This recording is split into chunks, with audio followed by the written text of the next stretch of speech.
So I am Jessica Oker. I am with Wildcraft Ayurveda. We are an Ayurvedic clinic and kind of like a spa in Clearwater. We're on the corner of Turner and Myrtle. And so always grateful to the county for letting us come and share this science called Ayurveda, which translates to the study of life. So today we're going to talk about Ayurveda's perspective on brain health and cognition. So I always open up with a couple of concepts that are somewhat repetitive, but it is always going to be the most complicated, simple science you'll ever come across. So some repetition is always helpful. But then we also have some new people that join us each month. So what is Ayurveda? I mentioned that it is the study of life. It is a holistic system of wellness that's rooted in ancient India. It's legend to be 10,000 years old, but it was actually written down just 5,000 years ago, just 5,000 years ago. The goal of Ayurveda is not just to treat symptoms, but Ayurveda wants us to get to the root cause. And they believe that root causes come from imbalances. So we work to restore harmony to an individual's overall well-being. The goal of Ayurveda is really to limit suffering for humans. You can apply it to pets too. So there are 8 branches of study defined as internal medicine, pediatrics, surgery, ENT, head, psychotherapy, toxicology, and rejuvenation, which is likened to geriatrics, and sexuality, which focuses a little bit more on reproduction. Bless you. It's a blueprint for wellness. It guides individuals to honor their unique constitution with the goal of finding balance and aligning with your true nature. And that's done through lifestyle and herbal energetics. It's a lot more familiar than most people think. Ayurveda is actually practiced worldwide since it is derived from India or originated in India. It's widely practiced there. Approximately 80% of the population, or over 1 billion people, use some form of Ayurveda on a daily basis. It's becoming far more known across the globe as people are starting to look for something a little bit more alternative or a little bit more holistic. They're looking towards Ayurveda, especially in the United States, Europe, and Southeast Asia. Germany and the UK have significant interest in Ayurvedic practices, and in Sri Lanka and Nepal, it's actually part of a traditional healthcare system. I think in the next year or so, you're going to see legislation, not just in the state of Florida, but across the US. We're working to make this an accredited practice. And so you'll see some legislation that's coming out about that in the next year or so. Recent estimates, Ayurveda influences the health practices of about 300 million to 500 million people globally. Again, because of that popularity and that growth of looking for something a little different than what we've experienced in the last decade, 100 years. So we'll dive a little bit into how is it more familiar, right?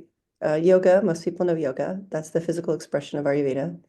Meditation, derived or came into practice about the same time as Ayurveda, designed to calm the mind, reduce stress, and improve focus. Herbal remedies, if you've ever taken an herb, that's going to be rooted in Ayurveda. Detoxification procedures or processes like panchakarma, designed to remove toxins from the body, is rooted in Ayurveda. Using spices in healing and digestion. In Ayurveda, we do believe that food is medicine. They do put a lot of power into a daily routine, having something that they call dinacharya or a daily routine. And we'll go through some of what that looks like in this presentation because it really does help us with the mind and overall brain health. But it goes down into like what time you wake up, what time you eat, what time you exercise, having sleep, and why it's so important. We're going to talk about that and how it aligns with our natural cycles. It's holistic in the sense that we address the entire person, not just the physical body, but also the mind and their spirit. Acupuncture and acupressure are derived from Ayurveda, color therapy, light therapy, crystals, and home design. So we always touch on the definitions of health in Ayurveda. And the one that when it comes to the mind is there's a little bit of Vata, there's a little bit of Pitta, and a little bit of Kapha that's going on to cause issues with brain health, according to Ayurveda. But when we have all of those energies, right, in the body working appropriately, when our digestion is at peak, meaning whatever you're eating or processing, you're able to assimilate it and metabolize it.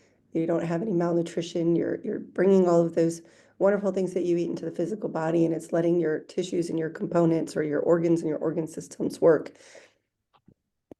harmoniously, combined with all of your excretory functions with appropriate cadence.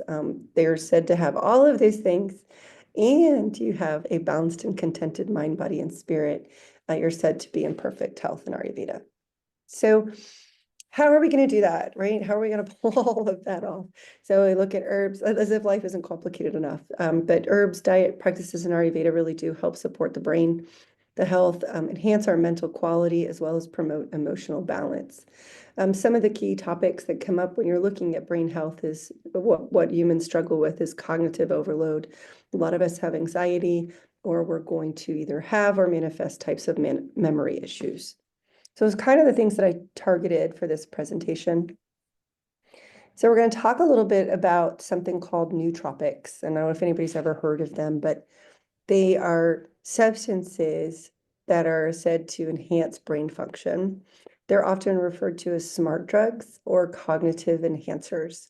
They can be natural or they can be synthetic.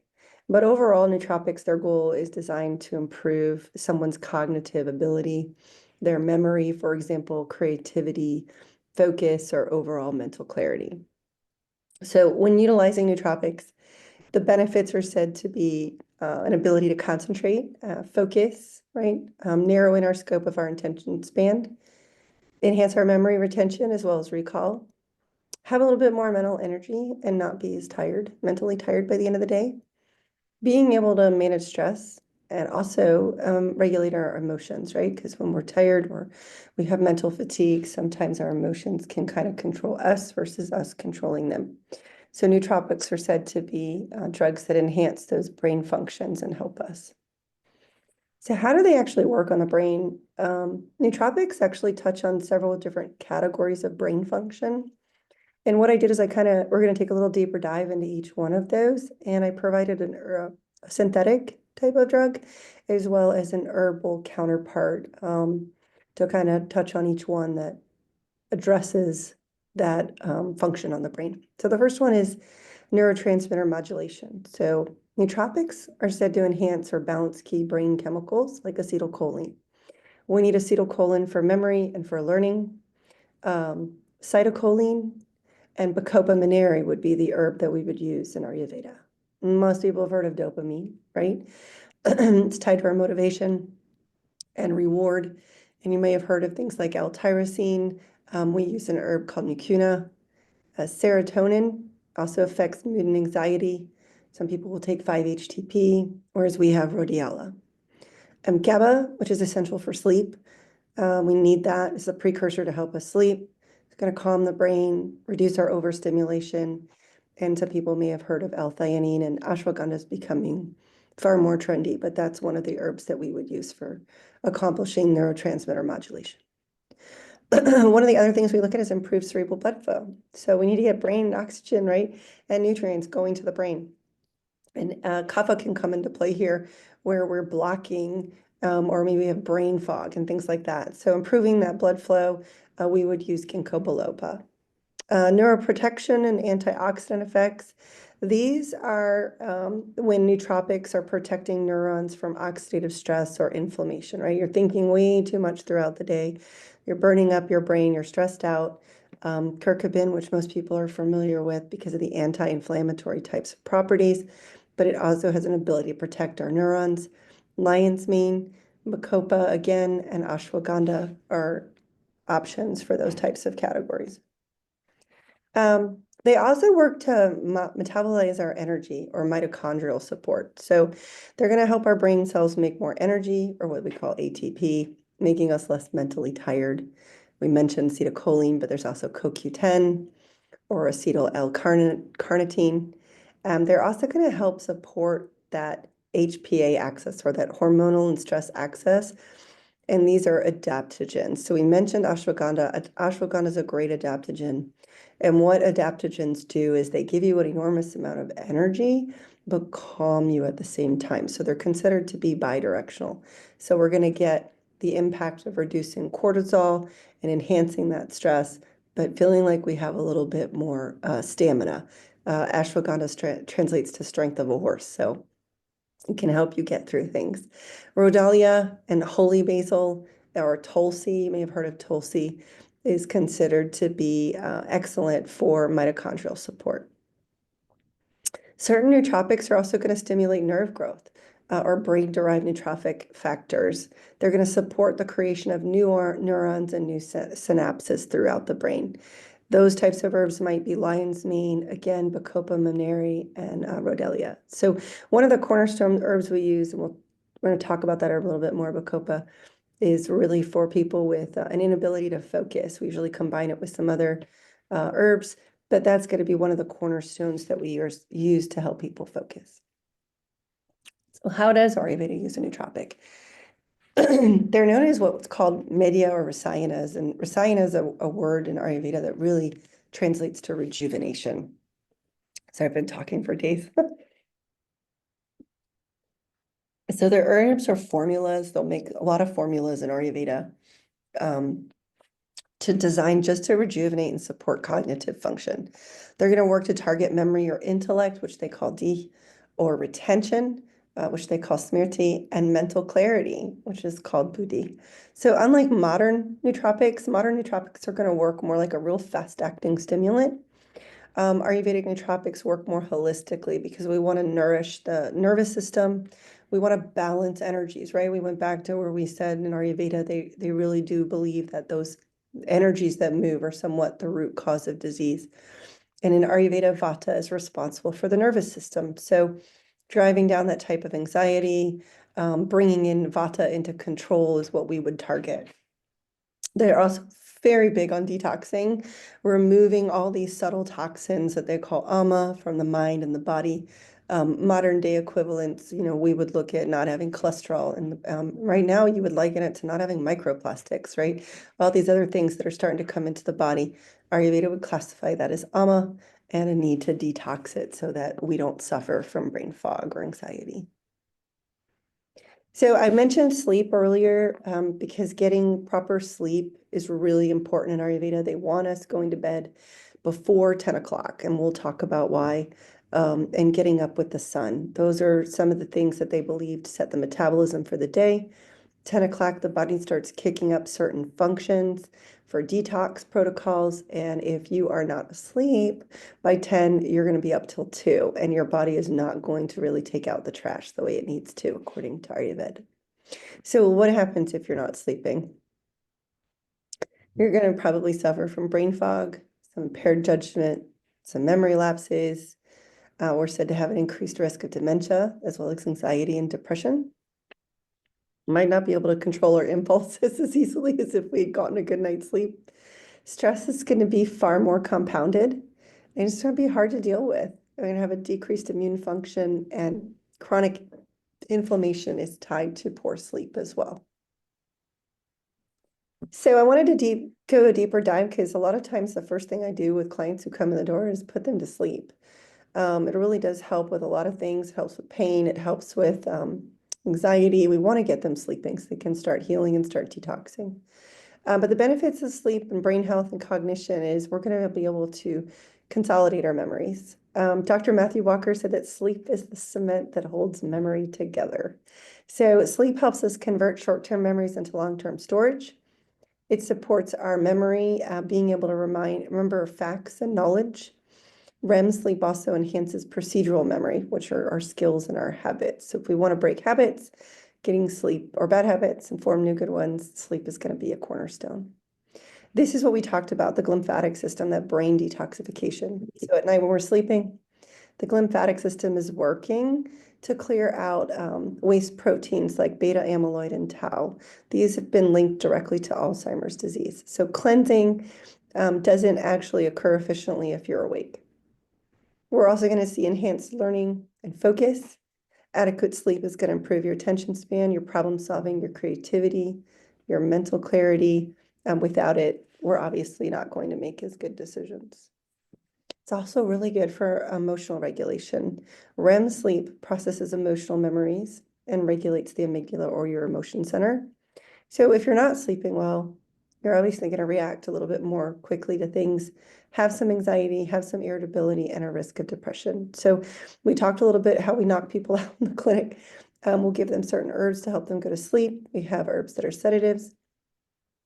But we're also really big on a practice called Shirodhara, where oil flows over your forehead for an hour, and it changes your brain waves. But basically, we're putting you into a healing state where you can fall asleep and start to work on these types of processes in the brain.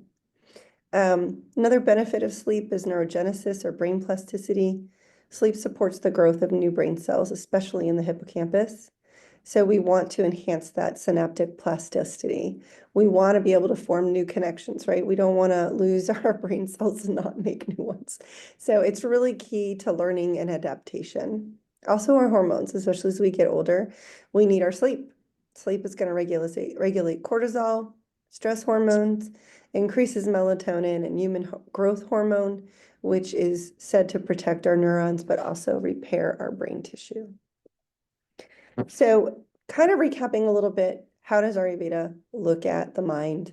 The first thing we're going to do is recognize that Vata does govern the nervous system. So when it's aggravated, these people tend to be anxious, they're forgetful, they can't sleep at night, they're overthinking.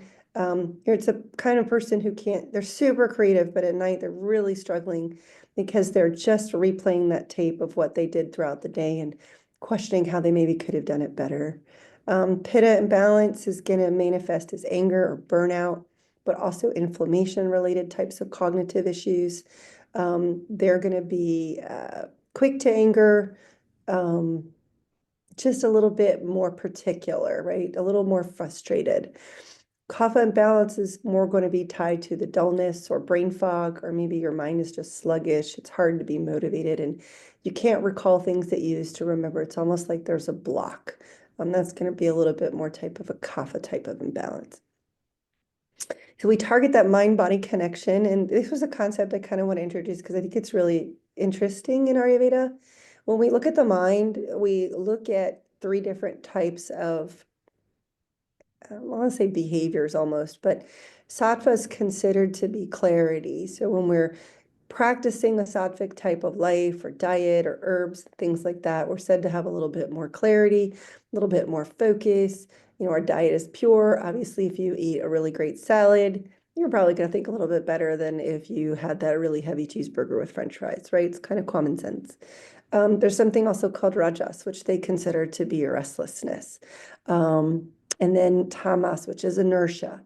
And when you first look at these, at least I did as a student, I was like, oh my gosh, I don't want any rajas. I don't want any inertia. I only want the clarity. And then they teach you that you kind of need all three, right? Because while sattva might be clarity, rajas can also be your motivation to keep you going to do things. And sometimes you need to rest. And some of us go, go, go, go. We burn up our minds and we can't sleep and we're just keep going. And sometimes we really just need a little bit of inertia, right? We just need to relax and reset the brain. So having the proper balance of that mind-body connection between these three types of behaviors is very important for mental health and clarity.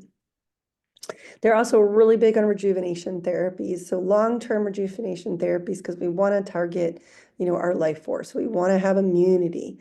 We don't want to get sick all the time. And they call that ojas. And we really want to support the nervous tissue in our brains and enhance our cognition so that we can stay sharp until our end of time. So how are we going to do this? I mentioned a lot about herbal energetics. I talked about a daily routine, nootropics that we talked about and how super important to help us go to sleep, but all the wonderful things that they do for our brain. So I wanted to go ahead through a handful of herbs so that I could give you practical herbs. They're kind of easy to get and how they function and how they can help us specifically with the topic we're covering today. This is real quick. Are there any questions so far? Check the chat. We're good. Okay. Some of these herbs will be familiar, but I think some of them will be different. Shak Pushpi, while incredibly fun to say, is more known as morning glory. Morning glory is an amazing brain topic. It's a rasayana, which means it's rejuvenative and powers. It's a nootropic, so we know all those amazing benefits that come to the brain, and it has a calming effect on the physical person. It's said to enhance our memory and our cognitive function, reduce stress, anxiety, mental fatigue, help us sleep better, nourish the nervous system, and promote emotional balance. So usually we use Shank Pushpi for more Vata and Pitta. So if someone's overthinking or quick to anger, Shank Pushpi is going to be a nice little tea to have at night or an herb that you can add into your diet. And there you have them in pills. We talked a lot about Bacopa Monnieri. In Ayurveda, it's called Brahmi. Again, this is an adaptogen. It's going to give you that bidirectional boost where you're very calm, but you have a lot of energy. So it's kind of Rajasic and Tamasic at the same time, which is kind of neat. It's a memory enhancer, known for anti-anxiety. We really use this a lot in helping ADHD, ADD. It's going to be one of the cornerstone herbs for that because it helps improve memory, learning, and concentration. It's also been shown to lower cortisol and support our stress resilience. Also been shown to protect the brain from oxidative damage, as well as having us have more focus and clarity. Tagar, valerian root. If anybody's ever come across valerian root, it is a smell that takes time to get used to. It stinks. There's no way around it. It really has a strong odor. I always encourage people to get past the smell because when you taste it or drink it, it's unbelievably different. It's so sweet and so lovely. I don't know how there's such a juxtaposition, but there is. You can buy valerian root tea. It's a wonderful sedative if you're having trouble sleeping at night. It's a nervine. It's got great brain benefits to help sleep, right? Reducing nervous irritability, anxiety. These are going to be our Vata folks who can't sleep at night. They're a little restless. They have to do. They go, go, go. And they're overthinking. A valerian root is a really good sedative to just start incorporating as a tea at night. Just kind of get past the smell. You can also take it in a pill. Hanayataki, this is going to be something in Triphala that we've talked about a lot. It's a fruit. It's also got a rejuvenative type of effect, but it's also a real strong detoxifier. It's said to balance all three energies in the body, so it's really good for just about anybody. Brain benefits, it's said to support clarity and mental rejuvenation, mostly because of its detox properties. It's going to promote better what's called pranic flow. You've heard of qi in Chinese medicine. We call it prana. Not much difference. It's just your life force. A lot of times you'll see that kind of showing up with like anemia and things like that when it's low. We want to support mental vitality. It's really good for clearing out excess vata. Hanayataki is one of the herbs we give when people are constipated, just because constipation tends to go along with anxiety or what they believe is vata energy behind that. So this is a Western herb. You guys have probably heard about this quite a bit, skullcap. This is also a great sedative to go to sleep to. It is also a nervine and it has anti-inflammatory effects. So it's going to help calm that overactive mind, help with anxiety and agitation, support a healthy nervous system. And it's also being looked at because it has an ability to reduce, and I never say this very well, excitotoxicity, but also neuroinflammation. Vaka. So I included vaka because if you go on the internet and kind of Google these types of herbs, vaka is going to come up. But I include it because there's really a caution with vaka because it's somewhat toxic, especially in higher doses, like really toxic. So it needs to be used under the guidance of a practitioner. This is the herb that in Ayurveda we say can make a donkey talk. This is an herb that we use for children or adults who are nonverbal, and it has great benefits for helping them speak. It acts as a brain stimulant and a speech enhancer. It removes that kapha type of blockage, that heavy brain fog, so that we open up those pathways of the brain. No one really knows how exactly vaka works, but it does. It stimulates prana or the life force, according to Ayurveda, and improves alertness. It's really good for treating cognitive disorders like stuttering or stammering. I've used it not just for nonverbal, but also for people with focus issues where it's hard for them to, and it kind of affects esteem and self-confidence and things like that. So this kind of brings that, breaks through that mental dullness, so to speak. But it does contain that beta acerone, so it can be toxic and it will make you vomit at a minimum if you do too much. So I always tell people, work with a practitioner if you're going to use vaka. It's known as calamus. Most people will see it as calamus in the West. Geotishmati is known as the intellect tree, and this is also a rejuvenator. It's a nootropic and an adaptogen. Has great brain benefits like sharpening the memory, intelligence, focus. It's said to enhance neuroplasticity and mental alertness. I love that it translates to the elixir of intelligence. It's just a beautiful plant. May support rejuvenation or regeneration of nerve cells. Licorice is kind of, everybody's heard of licorice, right? So yashamatu in Ayurveda or Sanskrit. Main action is it's an adaptogen, it's an anti-inflammatory. It's vata reducing because it's a demulcent. So demulcents are things that bring moisture to the intestines. So this is something we usually use for constipation as well. It's really good for bringing down inflammation in the gut. If somebody has too much heat, it's also got that ability. On the brain, it's going to soothe the nervous system and reduce that stress-induced damage, support adrenal health and mental stamina. It's really good for improving voice and speech clarity, right? You grew up, probably got some licorice tea. Protects the brain from oxidative and inflammatory stress. So diet. So we touched on diet a little bit with sattvic, right? Sattvic means balanced, pure, harmonious. They want us eating a sattvic diet for the brain, and we're going to talk about a little bit about what that is. In Ayurveda, they want us eating pure, seasonal, fresh, plant-based foods. They're vegetarian, mostly just because meat is really hard to digest for most people. And if it can't be digested, they believe it's going to create toxins in the body, and that is the root of disease, according to Ayurveda. So in order to promote a calm and clear mind, they're going to push a plant-based diet that's seasonal and fresh, foods that are alive, right? That feed your vitality, your resilience, and your immunity. So some of the principles of a sattvic diet, again, fresh, organic, seasonal, mildly spiced, not too hot, not too cold, cooked with love and mindfulness, no processed foods, no leftovers. They avoid fermented or overly spiced or heavy foods or anything that's gone stale because they don't think it has life in it anymore. So we want to avoid those tamasic foods. We talked about tamas a little bit and how it's inertia, it's dull. Those are going to be your processed foods, right? Your meat, your fermented foods, your onions, your garlic, alcohol, canned or microwave foods. There's just no life in them. They also don't want us to have too much majestic or agitating foods, like not too much caffeine, maybe not too much chili peppers or garlic or snacks, salty snacks, spicy foods, sour yogurt, things like that. It's going to aggravate the brain. So what can you physically do, right? I'm coming up on some time here. So lifestyle support. We talked about a daily routine and why it's so important.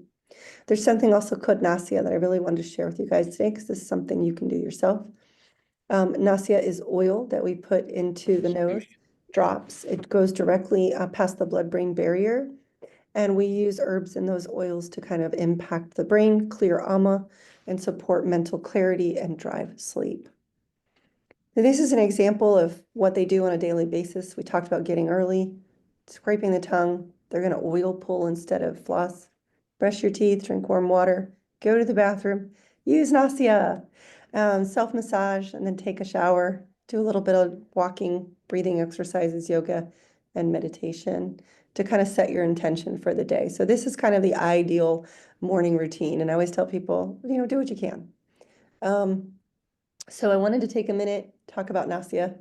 This is that Ayurvedic practice of putting that herbalized oil into your nostrils because it's a direct gateway to the brain. It's going to benefit your innate immune system, lubricate your nasal tissues, affects that dosha for mental clarity, mood, and breathing. It's said to clear sinus congestion, headaches, allergies, brain fog, moistens those dry passages. It's so easy to do too. Helps with sleep and anxiety. You just do it kind of in the morning. It's good for hair health, vision, and facial tension. I found some Western studies that I thought were really interesting and I wanted to share. They did a study of 36 patients doing nasya for 7 days and Tali as a formula. But they found that they had a greater improvement in pain, specifically for cervical spondylosis, which I thought was fascinating. Increased range of motion and grip strength that stayed 1 month post follow-up. It's used for chronic sinusitis, along with herbs and steam inhalation, and they found a 96.6 overall clinical efficacy with good tolerance. For Alzheimer's related intervention, they found that it does have lipid-based nausea agents that cross the blood-brain barrier and support neuroprotection and cognitive and behavioral symptoms. There was another comprehensive review in Ayurvedic plants for Alzheimer's, noting that nausea, again, was a very practical, non-invasive route for delivering lipophilic medicinal compounds, again, directly to the brain, which is crucial for the central nervous system. So it's a really simple tool that you guys can do, just kind of at a time. So it's just 1 or 2 drops, and you can find them. I love Banyan because I like the smell of theirs, and I like it. And they have a super nausea if you're very congested. I kind of liken it to a superpower in the morning if I know I had to really focus mentally on the day or do some complicated spreadsheets that I have to overthink. I'll do nausea because it really helps. I feel like it helps me focus.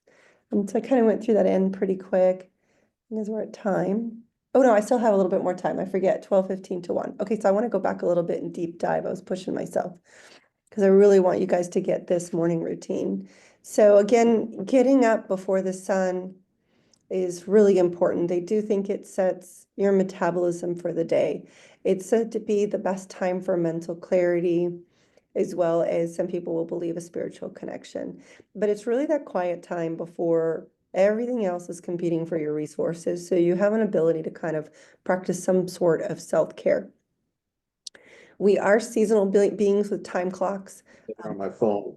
We are kind of designed to get up before the sun. Ayurveda does believe that it's going to be the appropriate time for your body based on what chemically is going on in your body. If you wake up at that time, it's going to set your metabolism for the entire day. And again, they do tongue scrape. So you take that copper tongue scraper and you scrape gently 7 times. We discourage brushing because it's a little bit too aggressive on the tongue. But you'll find that on that copper tongue scraper, quite a bit of toxins come up, and it at first it's quite disgusting, but then rewarding, and it kind of becomes a little bit of a report card for you every day.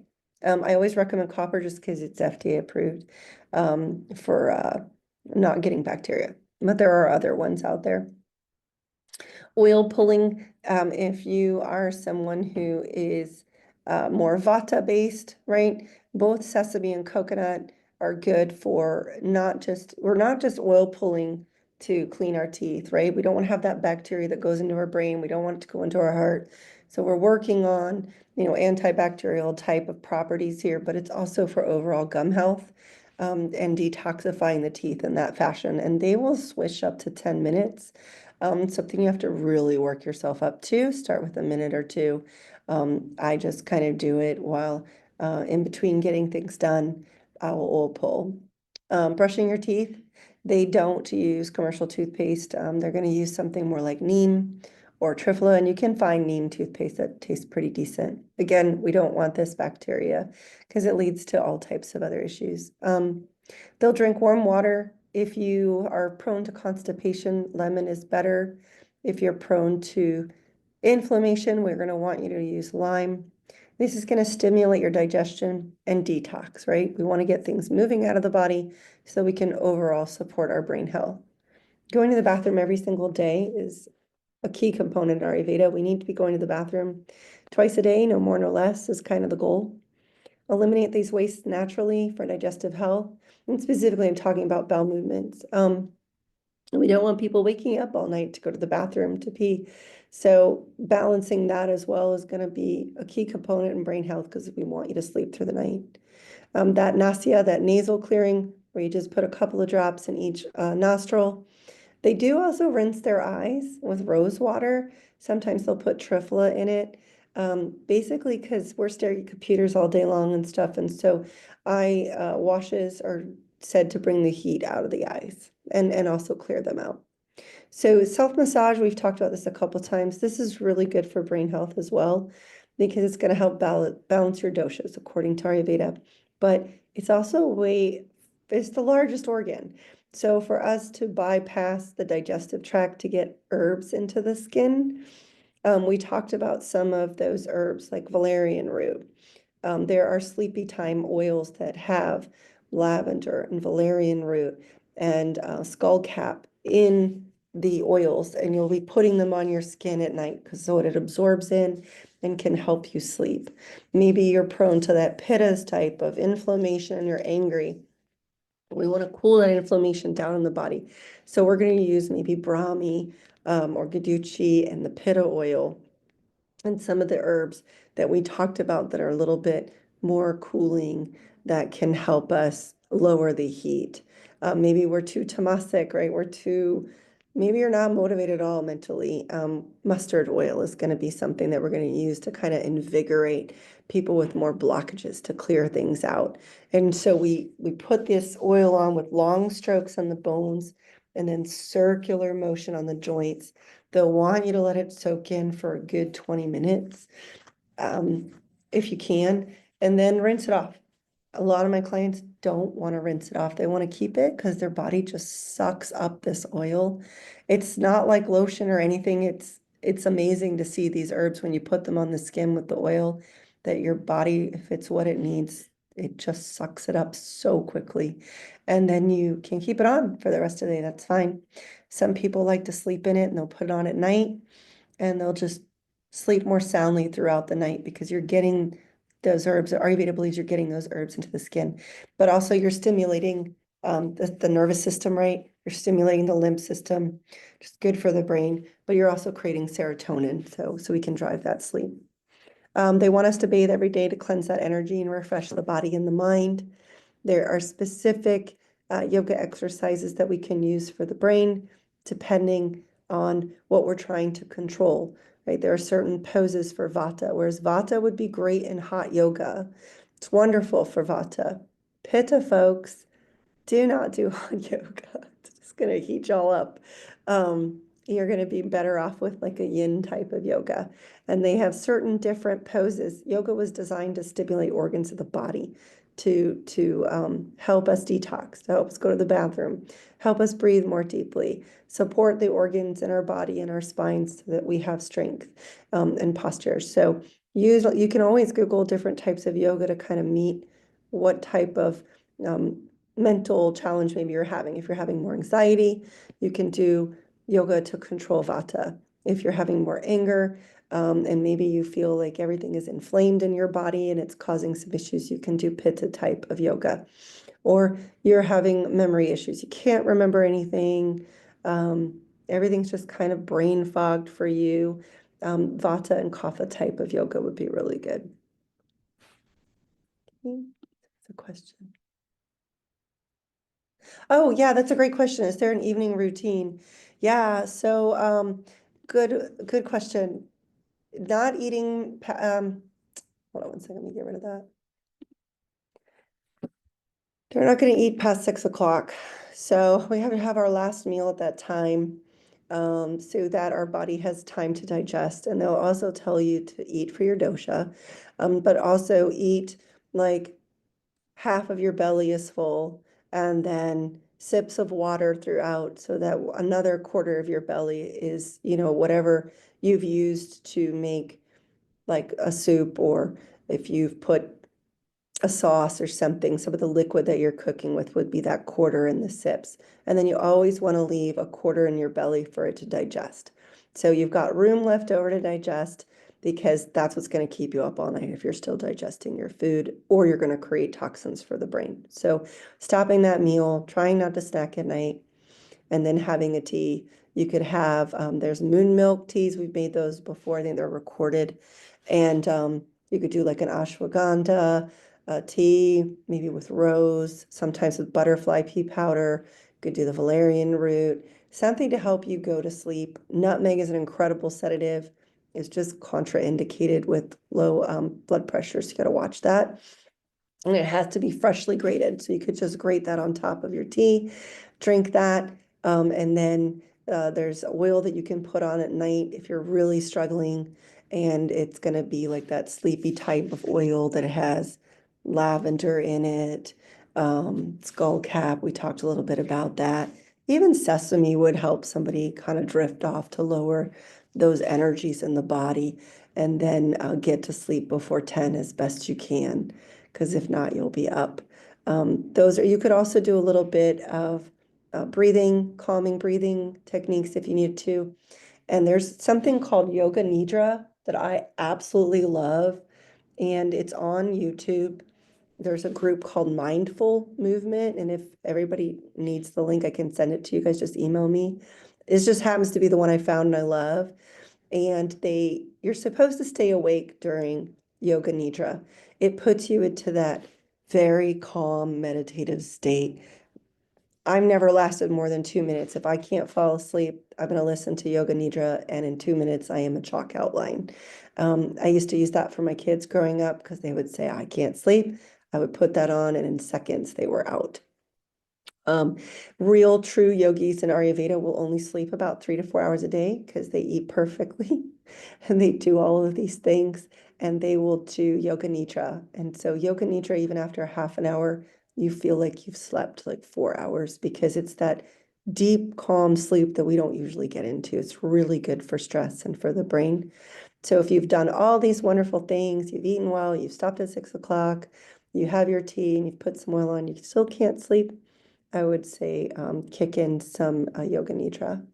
And I'm sure there are other sources out there. It just happens to be my favorite. That's a good question.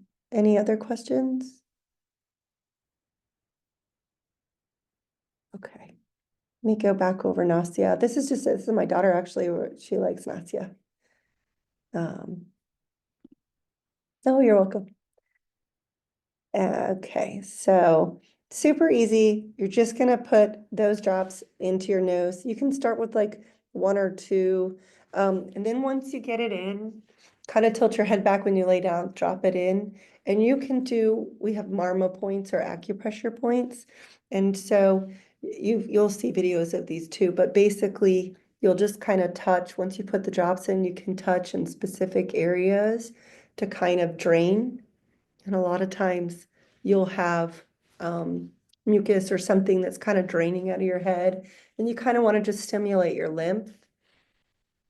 You can even do marma on your head here, and then in these little cavities of the skull and at the base of the neck. And this is a really good one for focusing the brain and bringing energy to the body. So that's another good one for the brain.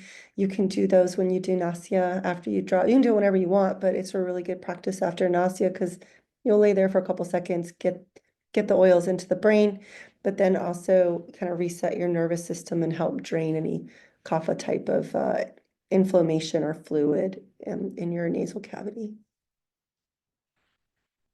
I just thought that was fascinating. Cervical spondylosis. I had no idea. Okay. And I think that is it. Um, any other questions? I have one real quick. Sure. For the morning routine, is Mhm. the sequence that you do those things uh Yeah. critical? Um, some of them are. So tongue scraping would be first for sure. Mm-hmm. Actually, I have some people that say oil pull first to loosen it up and then tongue scrape. That's Mm. probably a preference, but that's going to be kind of what you do first thing in the morning. And then drinking that warm water. You could do Nasya, self-massage and bathing before bowel movement. It kind of just depends on your body when it decides to go.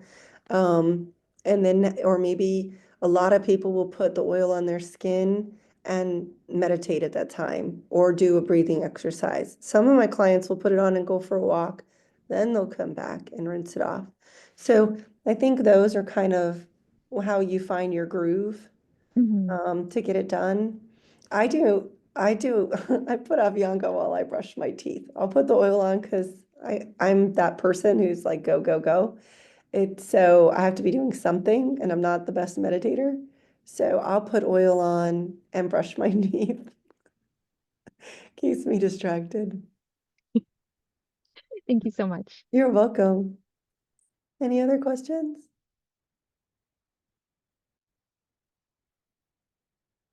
Awesome. Well, you guys are always amazing. Thank you so much for supporting Wildcraft Ayurveda and letting us share this science with you. Hopefully you guys can let me know if anybody starts drinking that tea and starts focusing more on a sattvic diet. and tell me how you like it, how it makes you feel, see if your mood and your focus. It's pretty amazing how quick anxiety and sleep, anxiety leaves and sleep comes once we start doing some of these things. So let me know if you guys try them out and how it works for you. Awesome. Thank you again and have a wonderful day.